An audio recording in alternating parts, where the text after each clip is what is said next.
Alright, so folks, today we have a man named Mr. Vance Johnson. Mr. Johnson is a 10-year veteran of the NFL. Played for the Denver Broncos, who was drafted in 1985. Played a 10-year career all with one team. That's very rare these days. Not a lot of people do that. He played 10 years in the NFL. He has, and I've seen him speak before, he has a very powerful story that if you pay attention and you listen to what he's saying, it may change the way you think about a lot of things.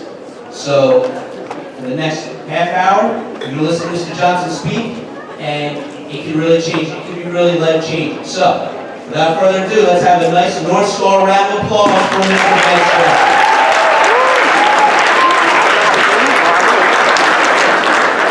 Good morning, guys. I'll try not to bore you. How's everyone doing? I get a little, not nervous, but whenever I have a chance to speak here in the Trenton area, it's a little different than when I travel around the country, because I go everywhere. In fact, I'm going to be in Maryland in about 2 weeks, where I'll be speaking to probably 30,000 kids over the course of a 2-week period to share my story. But when I come home, because I'm from Trenton, it's a little different, because when I look in your eyes, I literally see myself being born here, and when I look in your eyes, I see my kids who I abandoned years ago. When I look in your eyes, I remember, I wish that there was someone that had played pro sports that could have maybe shared something about life with me that had a different perspective on my goals, my dreams, and what was important to me as I started to grow up. First, I want to thank Jeff, one kid from Hamilton Township. He gave me a chance 3 years ago when I first came back home to speak at some of the schools. And because of his allowing me to do that, I travel all over the country now just to share my story in the hopes that I would open some ears and some eyes that kids would live their life a little bit differently. I played 10 years in the NFL. I played with the Denver Broncos. Went to 3 Super Bowls with the great John Elway. He was the Peyton Manning of the 80s and 90s, actually. And it was a lot of fun during my career. And what I want to do, though, is tell you how I came about being born here in Trenton. And then I want to share my documentary, NFL Films, last year. Got a chance to travel around the country with me and come to my home. I was living in West Windsor for a little bit, and I moved over to PA. And now my kids say I live on the airplane. But the NFL Films took me around. We moved back to Denver, Colorado, where they did a documentary about my life. And so it just came out just a couple of months ago. It's kind of reached a few people. So with that, actually, what I'll do first, if you don't mind, I'm going to start this video. That way you guys can watch a little bit of this documentary.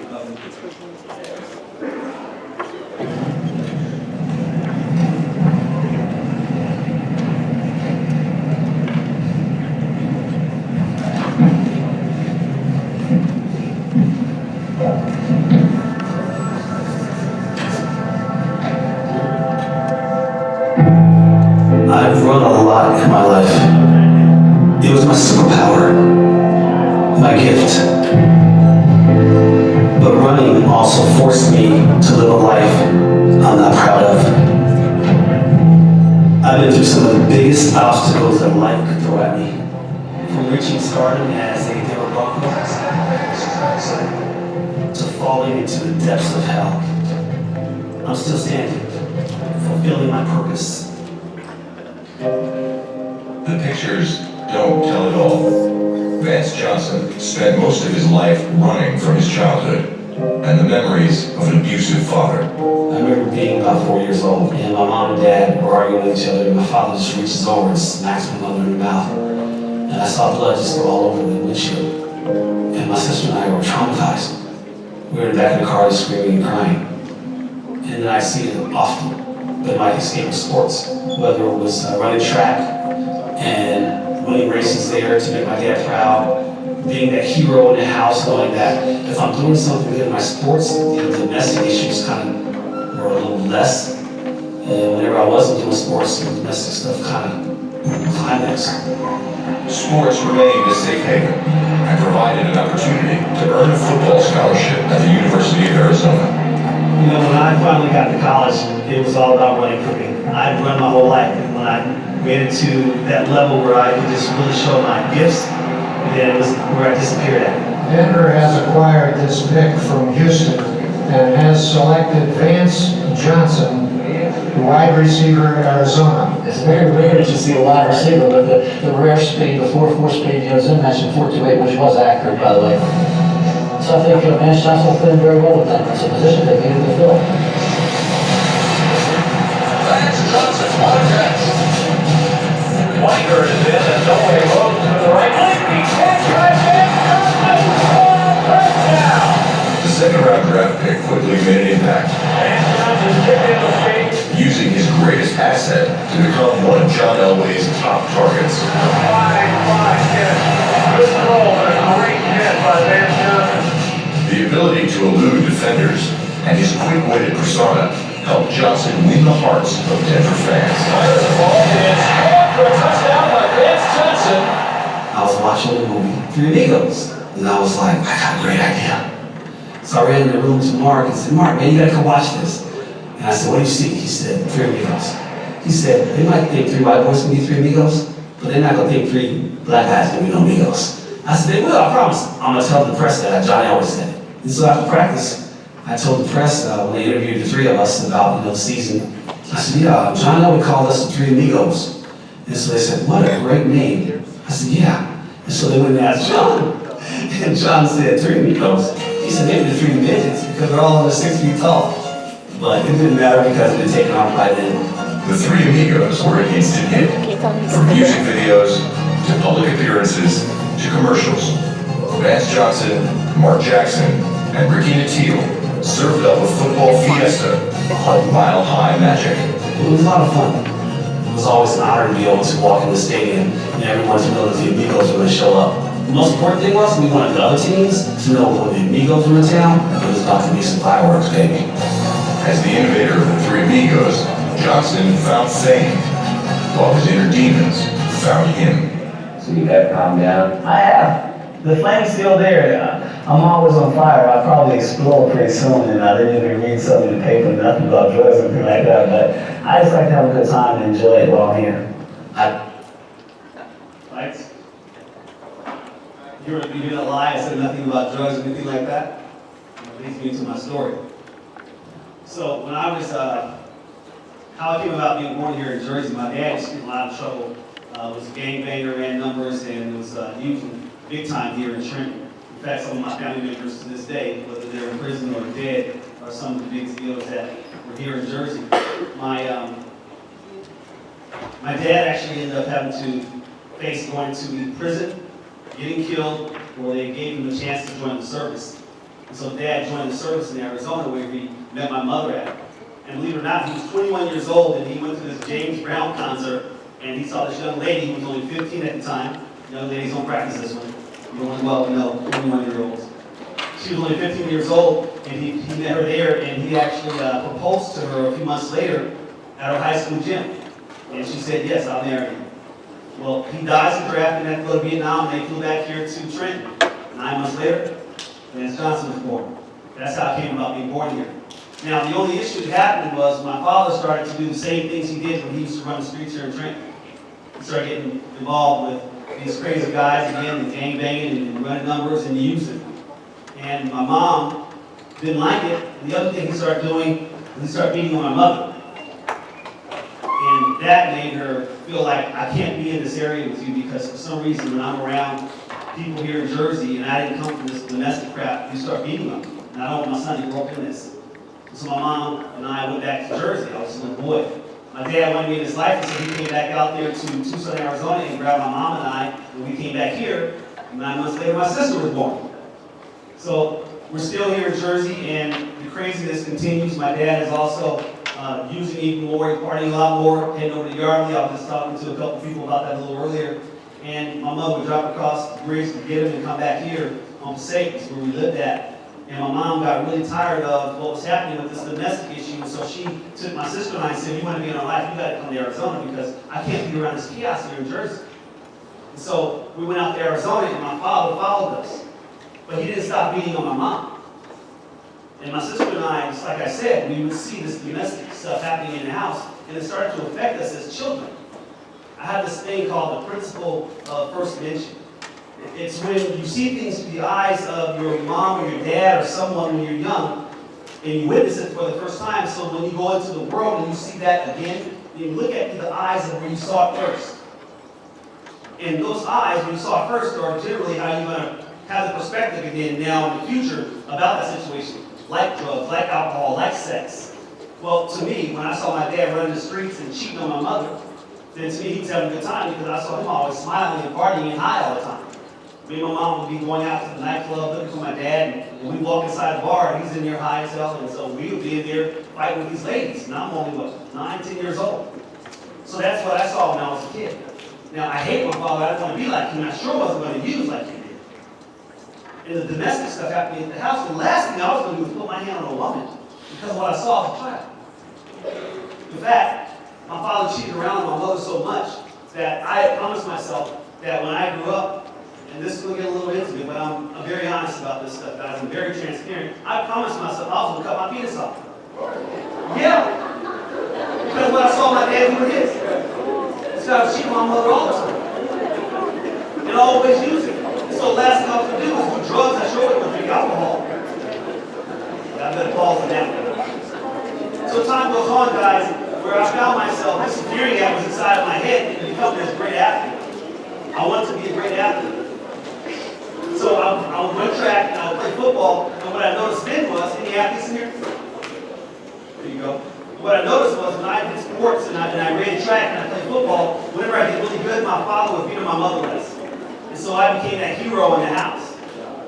And many of you may be playing that part where you're playing either a jokester in the house, you're playing a hero in the house, you're doing anything you can to bring the dynamics on the craziness that's happening in your home, and you're placing it on yourself so you can have a way to cope with life.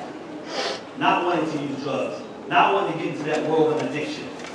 Not knowing that actually it's right around the corner if you don't really have a foundation of what you want to do and be in your life and not allowing the things that you witnessed as a child to affect you as an adult. And not holding on to those things because that's another thing I did. Like I said, I hated my father. And I held on to that for a number of years. As time went on, though, like I said, when I would participate in sports and make touchdowns, my dad would come to the game and I'd make 4 touchdowns and he'd be like, I want 5. While he was drunk as hell on the sideline.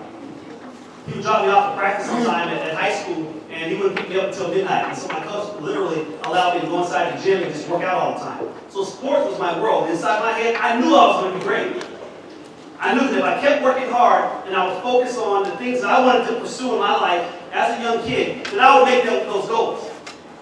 And so that was a good thing. And I hope all of you, when you think about what you want to do and be, what you aspire to be, you would focus on those things now and get that education. Work harder than everybody else, because if you don't work harder than everyone else, you're not going to reach those goals. As time goes on in my life, here I am now a sophomore, then a junior, and a senior. I'm one of the best athletes in the country. I won the long jump title, and I ended up going over to Caracas, Venezuela, and I won the gold medal. So I'm the best in the world at teenage age in long jump. So my life is going good now. Still haven't dealt with any girls, still haven't dealt with no drugs, nothing, because that is not going to be my life. So I don't want to be or do what I saw as a child.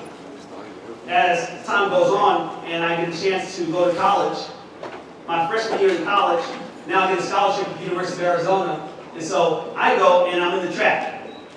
I get qualified for the NCAA championship for the long jump. So I travel to Provo, Utah.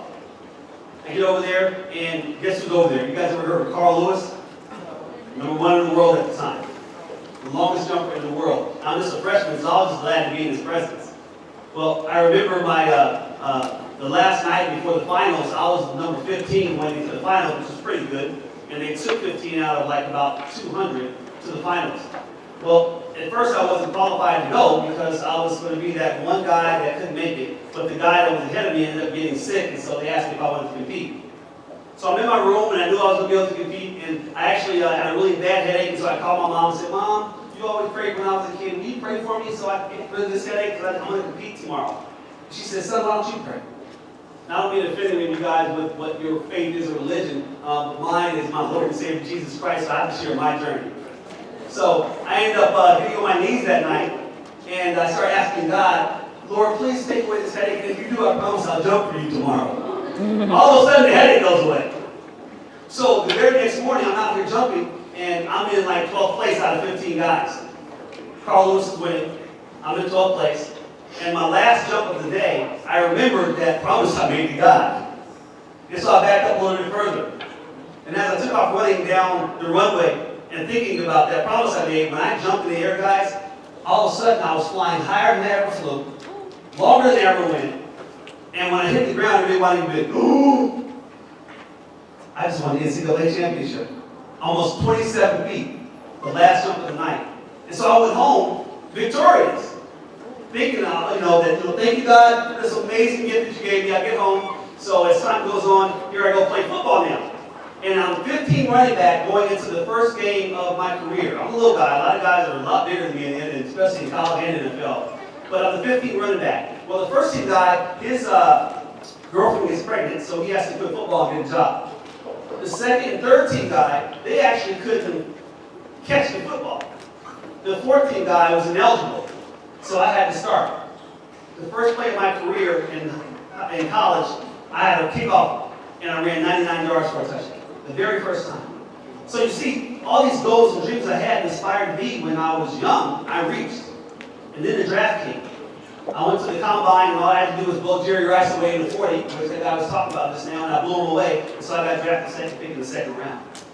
When I landed in Denver, Colorado, the newspapers say, Broncos add Vance. Happiest day of my life. Never smoked weed, never drank no alcohol, never took a pill, nothing. Here I am in the NFL. I go to my first preseason game, actually the last preseason game before the final cut. And all I have to do is stand out there on the 10-yard line and catch a punt. We're playing in San Francisco. So the ball's coming down, and I end up putting my hand up to do a fair catch, but the ball is going around a lot. It hits my hand, rolls in the end zone, and San Francisco scores a touchdown and wins the ball game. My teammates were like, oh, yeah, dude, your career's over with. So on the way home, I knew I was going to get cut. So when we got to Denver the very next morning on the way to the practice field, they stopped by the liquor store and said, dude, just do a shot of tequila, man. And that was the first time I had a drink of alcohol. And I was like, whoa. So you tell me all I got to do to take that edge off is just drink a little bit? Well, then I started having some small injuries, and I didn't get cut, by the way, obviously. I started having some small injuries, and so I started taking some painkillers. And when I mixed painkillers with alcohol, it made me feel brave. Not only that, I started being able to talk to girls. I started getting excited about meeting girls. Then I started smoking a little weed because after I met this girl and she introduced me to weed, I didn't know you could smoke marijuana to a pop can. Looks like everyone knows what I'm talking about. Okay.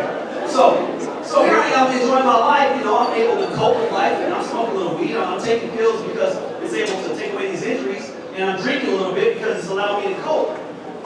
Not knowing what's coming, guys, I thought that I was on cloud nine because sometimes I'd be in my Porsche, $120,000 car, going like 125 miles an hour. I get pulled over by a cop, and he's like, "Oh, dude, you're Vance Johnson. I can't give you a ticket. You might make me win a touchdown tomorrow." I'm high as hell. So he don't even give me a ticket, so I give him some game tickets. That's what I tell you what. You don't give me a ticket, I'll give you some tickets to the ball game. Because I'm on cloud nine. This is my life. So this young lady that I started actually sleeping with now gives me a call and tells me that she's pregnant. She's in Houston, Texas, and she says she's going to have an abortion. And I said, whoa, please don't kill the baby. My family, we don't believe in killing babies. So she says, I won't have an abortion if you marry me. So I got on the airplane. After using, I'm high as hell. In fact, I was sitting on the wall in 94 because I was so sad that I had to go marry this person. And I ended up falling off the wall and climbing into my house, and I threw up all over the floor because I was so drunk and so high. I get on the airplane, I flew out to Houston, Texas, and I get her, we fly out to Las Vegas, and we go through this drive-thru, and we get married for 12 bucks. So I lose about $10,000, $15,000 that day gambling. But we fly back home, and we're back in Denver, and so I go to practice. A few months later, we end up having a son. His name's Vaughn, amazing kid, man. I love Vaughn so much. And I go to practice one day, and I'm in the shower, and a couple of the guys, one of the guys says, hey, how's our girl Ange doing? And I said, who? And the other guy said, yeah, Ange, big freak. That was my wife. My teammates had been cheating on me with my wife. That's what I said.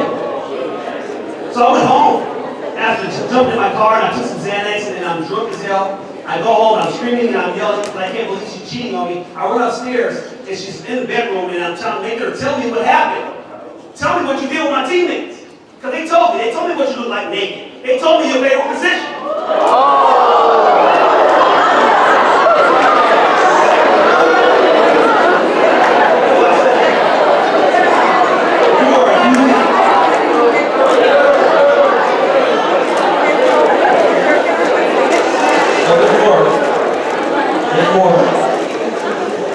When you are using drugs and alcohol, this is how you cope. Every single thing that is traumatizing that you need to deal with, instead of trying to deal with it in a different way, you go to your addiction. Not even realizing that actually this coping way of you using drugs and using alcohol is going to lead into something that's even worse than that. I ended up pushing her butt across, I wouldn't curse, but I don't curse anymore actually. I used to be a really good person. Sin. I pushed her across the bed. In fact, I threw her across the bed. And she hit her head on the closet door and she was dead. So I go over to her and I'm trying to revive her. And she won't wake up. And I grab her and I pick her up and I carry her to the bathroom. And I'm dumping water in her face out of the toilet. Just to try to get her to revive. And all of a sudden she breathed. I was actually more angry that she was alive than when she was dead. I was so pissed off at her that I started screaming and yelling at her and calling her name and saying, you know, my mother didn't deserve to go through what she went through, but this so-and-so deserves it. So what I wanted to do was get even with her about treating me this way and cheating on me with my teammates. Because see, I didn't grow up around this. Well, this person that I saw, who wants to be with a hoe? Okay, guess what? So I'm gonna make myself a hoe now. So how do I cope? I take more pills. Now I'm taking antidepressant medication. Now I'm taking other opioids. I'm taking other things. And now I'm drinking more. I'm smoking more weed. That's not what keeps you back. So I say, I'm my teammates back, and I'll get her back. So I end up. Professor Campione. I'll be right there. So I end up leaving her for the stripper. And I brought the stripper to my house. I'm high as hell. And told my wife, put my little boy in her hand. I'm leaving you for her. So I married her, the stripper. I'm not done yet. Well, I missed you, that didn't work out. So I dumped the stripper. I decided to get a white picket fence person. So I met somebody really nice. They were just coming out of college, a really nice girl. And so I ended up making a proposal to her. I ended up marrying her. But I'm so far gone now with my lifestyle. You guys, I can talk about the career, but I had a lot of fun. And then I'll get to some parts of that. But my life off the field was just as crazy as it was on the field. Because I'm trying to cope with life by using drugs and using alcohol. And so this third person now that I decided to marry, I married her, but I'm cheating on her. And I end up getting 3 girls pregnant at the same time. To this day, I got 3 sons right now that are 29 years old. One of them in prison right now in Colorado. This is the lifestyle that I was leading during my career while I was going to the Super Bowls. I ended up going to one of the Super Bowls, guys, and I'm standing there on the sideline saying, this is all I wanted to do since I was a child. And so I finally made it. We actually ended up being Giant fans. We actually ended up losing to the Giants. But I flew back home after that game, and I was so depressed and I was so unhappy that I finally made it to where I wanted to be in my life. And so I get in my closet, I'm drunk, I'm high as hell, I'm just laying there on the floor, and I'm actually trying to cut my wrist because I just want to die. I got millions of dollars. I got all kinds of women having orgies at my house. Everybody's using and having a good time. But I'm miserable. And so what I figure I'm going to do, I just got to get better at this. So I started using even more. In fact, I started going to church too. I was sitting up in the front so the pastor would announce, Vance Johnson's here. I'll wave my hands, act like I was a believer, put a little money in the pot. But the only God I was really worshiping was myself. And I thought I was a good dad. So now I'm going to my 3rd marriage. With these other 3 women, 2 women actually, because my wife was pregnant too. So I had 3 more kids.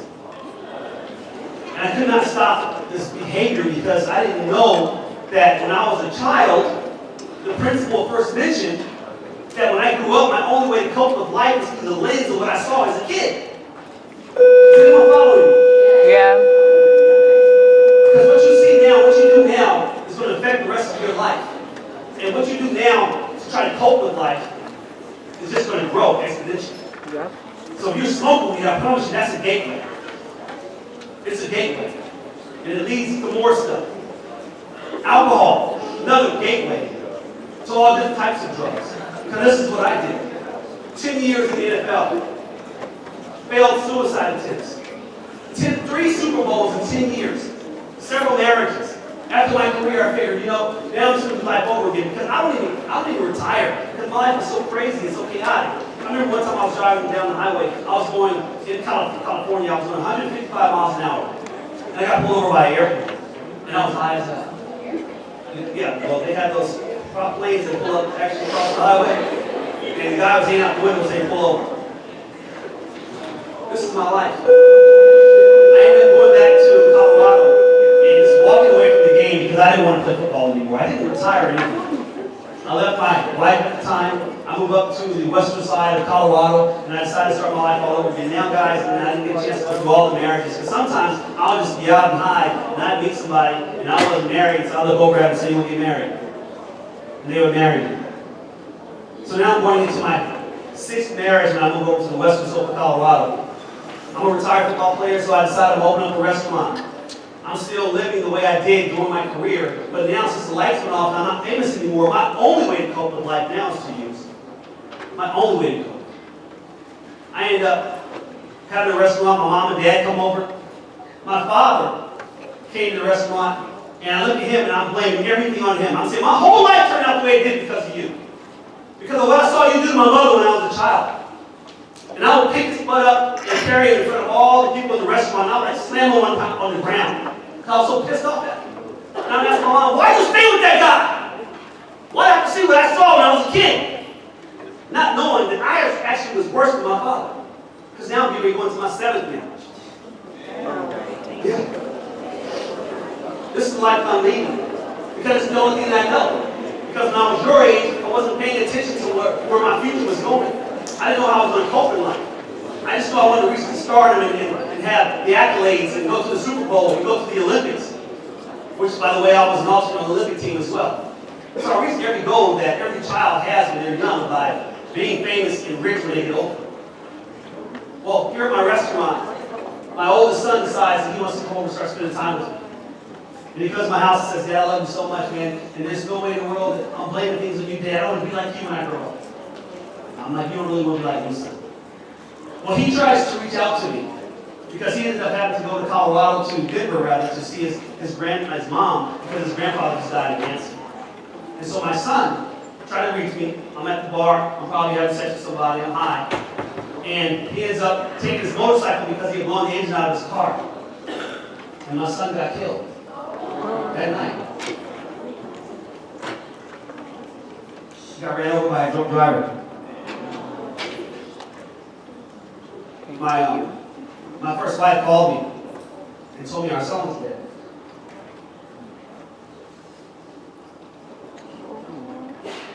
And for the next 2 years, all I did was drink and use because I couldn't deal with life anymore. He was like the best thing that ever happened to me. So, for those 2 years that I used because of my only coping, I ended up using myself into a coma. It'll show here when I'll show the rest of this video. But I used myself into a coma. Coma. 28 days. My sister flew out of Maryland to come see me, and she took a deathbed picture of me. And I had strange things happening to me when I was in that coma. I was like having these out-of-body experiences where I was traveling through the whole hospital. And I was trying to talk to people, but they couldn't see me. I saw the people that were visiting me, but obviously I'm in this coma, so they don't know that I know that they're there. And after 28 days, my sister came and she took this picture. My oldest daughter came and they said, well, your father's going to die, and so we need you to call your siblings so we can decide whether you're going to keep him on the machines or not. So she calls all 7 of her siblings and says, should we let Dad live, or should we? They said, F him, let him die. And so they unplugged me. And they sat there, and my sister took a picture, waiting for me to die.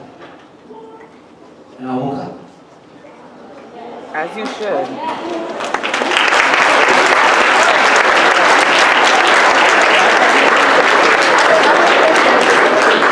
I was in that bed, I remember seeing these dark shadows walking into the bedroom. and they'd leave. And the next day they would come in again. And I knew that those were angels that I saw. And I knew, and I'm telling you guys right now because you're going to remember this, that this life that we live in right now, because every one of us has someone that has died. It's just a dressing room for eternity. And the decisions we make right now in our life, guys, are going to catapult us into that eternity. And I'm not here to preach to you, but I'm telling you right now that in my walk, and the only reason why I'm clean, because I have no reason to be clean, because my son is dead. I have children, one in jail right now, that hate me. I have 7 ex-wives who wish that I was dead, right now today. So the only reason why I'm clean is because I made a promise to my son that died, that for the rest of my life, I would just travel around this country, and I would speak to young kids his age to tell you guys about this pitfall and with this addiction, with these opioids and these drugs, and how it's going to lead to destroying your life. And that's why I said when I come here to talk to you guys, it's like talking to my own kids. Because I'm from Jersey. And I want someone to hear me today. Don't be deceived, young children, is what my Bible says. Because life is going to try to take you to a whole other place where it's going to destroy. You know what's happening around here? Kids are committing suicide everywhere. And all of a sudden you have this Facebook, this Instagram, this Snapchat. And we're making our lives based off these photos, these things that we're doing, this fake reality that we're creating. And the way we cope with it, because we're lying when we get to school and it's really not the same person here, is we eventually going to start taking some pills so we can deal with life. Because we took that really nice picture, so we don't want that guy or that girl to think that, oh, I'm not really like that. We don't want to go talk to the counselor, so we just keep destroying ourselves. And we cope. That's what's going to happen. So I'm looking at you guys like you're my kids. This principle first mentioned. Think about what you want to do in life. Take Dad's advice. Young ladies, why are you having sex with someone that you're not married to?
The week that my son died. This was 5 years before I even got clean off drugs. This is how fast God was restoring my life, because He knew what type of dad I was going to be. I took that little boy with me, with my wife, my daughter that I adopted, and we would go to this graveyard out in Colorado looking for my son's body, but I couldn't find him because I was high when I buried him. And so when we were leaving, because we couldn't find him, my wife said, why don't you ask the grave digger? So I asked the grave digger guy, can you tell me where my son is? He said, oh my gosh, you're Vance Johnson. Can I take a picture with the Super Bowl ring? I'm like, show me where my son is. And so he radioed in, I'm looking for Vaughn Edward Johnson. And he came back, he's in plot 3, row 13. My son was buried in my birthday. Tens of thousands of grave sites, and my son was buried in plot 3, row 13, my birthday. So I went up and I laid across his grave and I promised him, this this is what I would do for the rest of my life. And NFL Films took me out there so I can go make that promise to my son again and tell him that I kept my promise. So I'm going to show you guys the rest of this video. And I want to thank all of you guys for allowing me to be here to share. And this is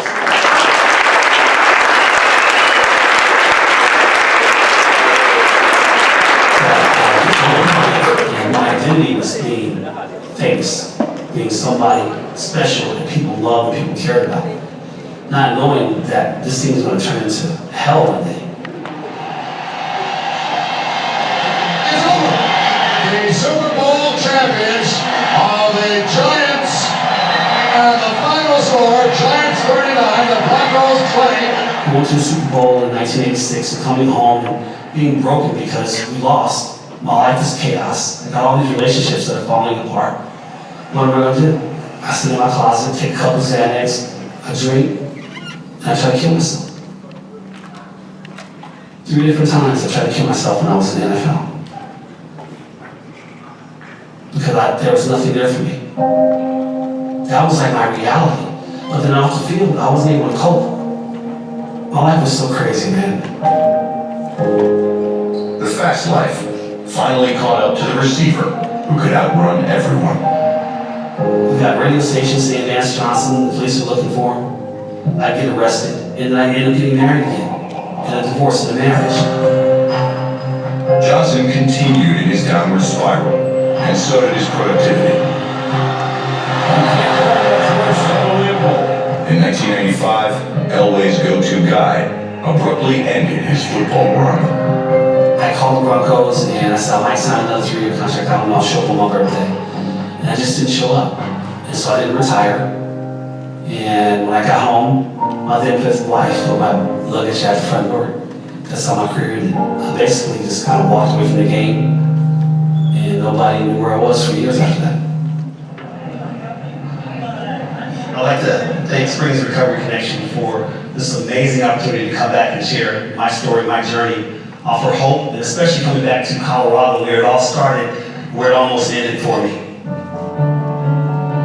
The boy who lived a nightmare of a challenging childhood grew up to live the American dream.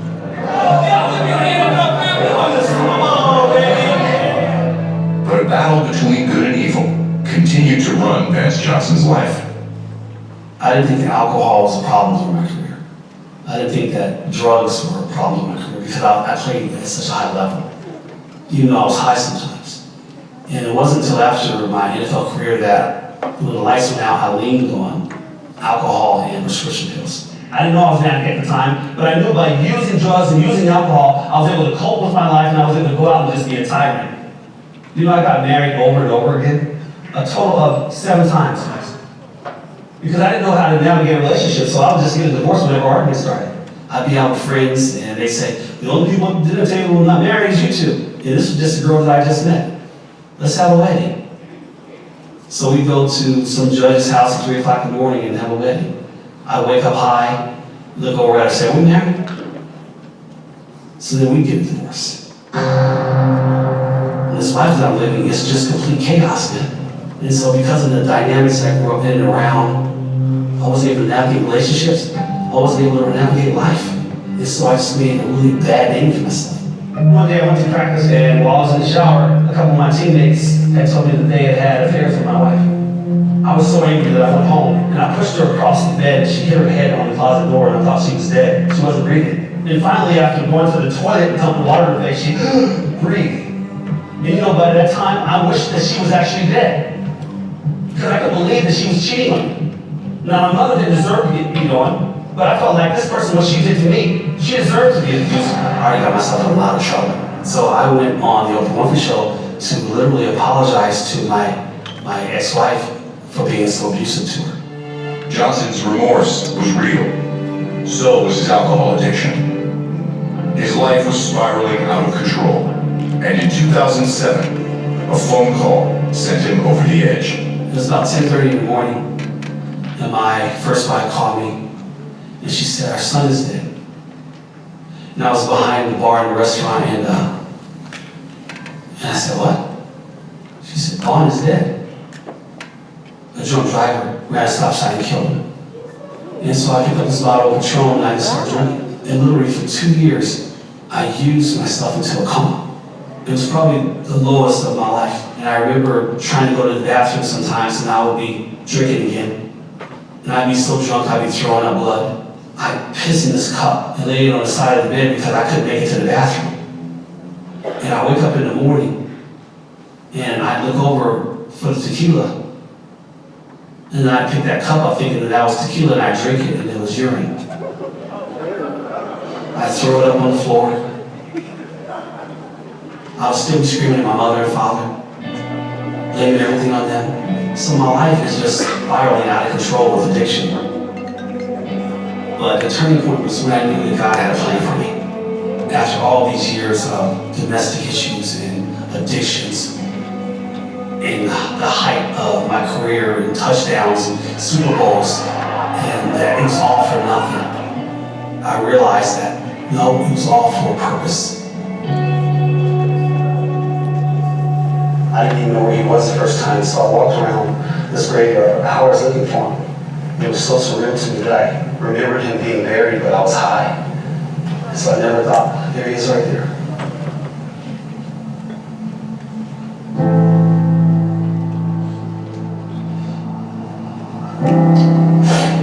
I love you, man.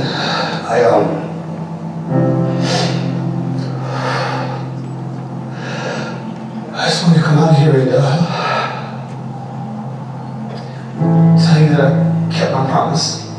For the rest of my life, all I want to do is just travel around this country and just offer hope. And because my addiction took me away from you and your brothers and sisters, I have a story now that I can tell people. My why I'm sober, my why I'm clean, my why I wake up every day. Hope that people will listen to me so I can be a part of breaking the stigma. That people don't have to die in their addictions. They don't have to be ashamed to talk about it. And there's so many of us athletes that people look up to. And they cheer for us by the tens and thousands. And whatever we do, they want to idolize and worship. And so that's why I get this platform now to offer hope to everyone. And like I said, by the grace of God, I'm able to do that now for the rest of my life. Every single person here that is struggling with addiction, that is walking sober from 1 day to 30 years or whatever, this is your job to go out and save somebody's life. Tell them to follow you. I just want to thank you. Well, you know what? She's gone, so we'll let her death be in vain, okay? You go save some lives. Thank you. All right, sure. Thank you. All right, God bless you. You're very inspirational. Yes, To the kids. Thank you so much. My son is my wife. And so it was only came by God's grace that I lived. Because even though I'm sitting here and crying while I'm talking to you, I got so much joy inside.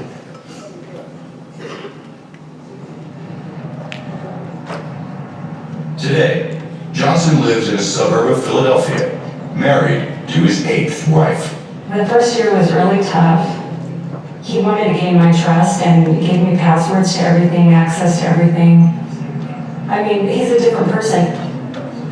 He is very loving to everybody he meets. Walk clean too, huh? Yeah, 18 days. 18 days? After turning. That is so cool, man. 18 days. Yeah. He didn't give up, and I think it was a lot of the reason that he's got this passion to help people today. And I think that's one of the reasons that he keeps going. The man who once ran the streets of Denver now moves at a slower pace. One that is helping him outrun his past, one step at a time, one day at a time. There's no good in who I used to be. And so for every person that's listening that wants to have change, I'm proof that it's possible.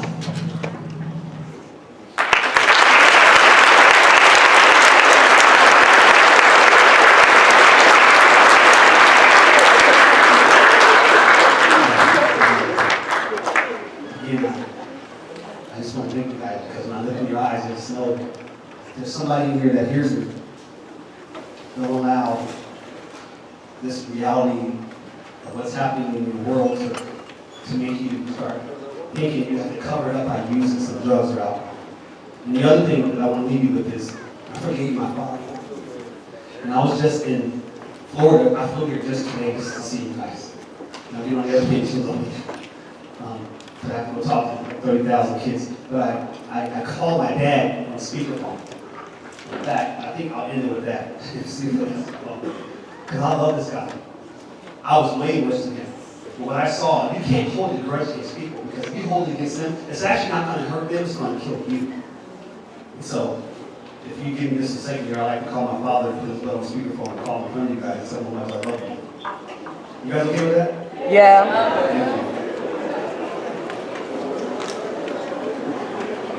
My father just went to the hospital actually on the 13th this month on my birthday, and he was being tested to see if he was almost 80 years old, to see if he had cancer because my dad's dying. And so I don't know how much longer he has on this earth,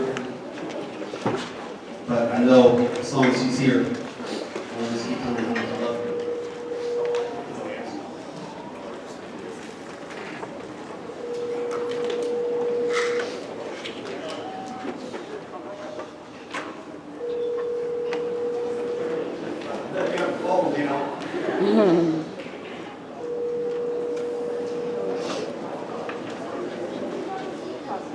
He might be asleep. He's in Tucson. That worries me. Let me call my mom real quick, guys.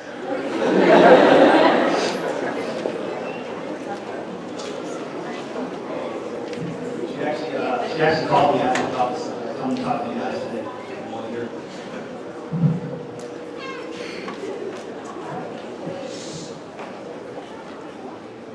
Both of them not answering? Hey, Dad. How you doing, man? You sleeping? Somebody said your dad's sleeping, Bob. So some of these kids said you were sleeping off. I'm in Trenton, New Jersey.